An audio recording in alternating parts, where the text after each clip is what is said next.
Cricket ஒரு டேஞ்சரஸான game. அப்படியாக கிரிக்கெட்ல நடந்த டாப் 3 ஷாக்கிங்கான இன்சிடென்ட்ஸை இந்த வீடியோல பார்த்துருவோம். நம்பர் 1, ஆம்புலன்ஸ் கிரவுண்டுக்குள்ள வர அளவுக்கு இந்த பிரச்சனை மிக பெருசா இருந்துச்சு. 2016 சிபிஎல்ல ஏபி டிவிலியர்ஸ் ஷாட் அடிக்க பேட்ரியட்ஸ் பிளேயரான ஜே ஸ்மித்ஸும் கீரன் பவலும் அந்த பாலை பிடிக்க போயிருப்பாங்க. ஆனா ரெண்டு பேருமே நான் மட்டும் தான் அந்த பாலை பிடிக்க போறேன் அப்படின்னு சொல்லிட்டு கால் பண்ணாம போயிருந்திருப்பாங்க. ரெண்டு பேரும் மிகப்பெரிய கிரவுண்டையே கவர் பண்ணியிருப்பாங்க. வேகமா ஓடி வந்திருப்பாங்க.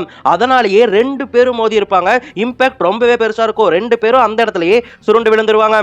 ஸ்டாஃப்ஸ் எல்லாம் வந்து பார்த்தாங்க. ரெண்டு பேருடைய நிலைமையுமே மோசமா இருந்துச்சு. முக்கியமா பவல் மைக் நிலைக்கே போயிருந்தாரு. அவர் ஹாஸ்பிட்டல் கூட்டிட்டு போகணும் அப்படிங்கிற நிலைமை வந்துருந்துச்சு. அதனால ஆம்புலன்ஸை கிரவுண்டுக்குள்ளேயே கொண்டு வந்து அவர் ஹாஸ்பிட்டல் தூக்கிட்டு போயிருந்திருப்பாங்க. லக்கிலி ஸ்மட்ஸ்க்கு அந்த மேட்ச்ல சரியாயிருச்சு. ஆனா பவலுக்கு சரியாகிறதுக்கு 2-3 நாள் எடுத்துக்கிச்சு.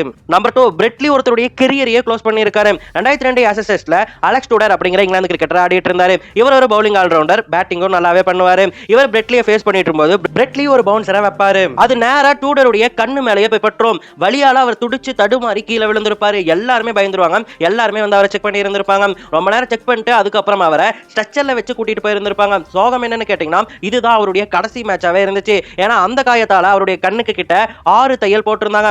சோகம் என்னன்னா அந்த இன்ஜுரியால அவருடைய இடது கண்ணானது பார்வை குறைபாடு ஆகி இருந்துச்சு. அதனாலேயே அவரால் இன்டர்நேஷனல் கிரிக்கெட்ல கண்டினியூ பண்ண முடியாம போயிருந்துச்சு. அதுக்கப்புறம் அவர் கிரிக்கெட்டுக்கு திரும்பவே ரொம்ப நாள் ஆகி இருந்துச்சு. அதுக்கப்புறம் தான் உள்ளூர் கிரிக்கெட் போட்டிகள் ஆட தொடங்கி இருந்தாரு. நம்பர் 3, 2025 நியூசிலாந்து பாகிஸ்தானும் ஒரு ஓடிய போட்டி ஆடிட்டு இருந்தாங்க.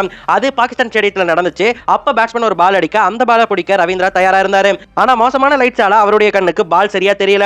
பால் சரியா தெரியாதால அந்த பாலானது நேரா அவருடைய தலையிலேயே பற்றும். அப்படி பட்டதால ரத்தம் கீழே சொட்டும். அது பார்க்கும் போதே ஒரு மாதிரி இருந்துச்சுங்க. லைவ்ல பார்த்த எல்லாருமே துடிச்சு போயிட்டாங்க. நான் என்னடா ஒரு யங்ஸ்டருக்கு இப்படி ஆயிருச்சு, என்ன ஆகுமோ ஏதாகுமோ அப்படின்னு சொல்லிட்டு அப்டேட் என்னன்னு சொல்லி பார்த்துட்டே இருந்தேன். லக்கிலி சாம்பியன் ஸ்டாஃபிக்கு ஒரு 20 நாள்ல ரிட்டர்ன் கொடுத்து player of the tournament award வாங்கி இருந்தாரு. ஆனா அந்த ரத்தம் சொட்டுற சீன் எல்லாம் இப்ப நினைச்சாலே பதறதுங்க.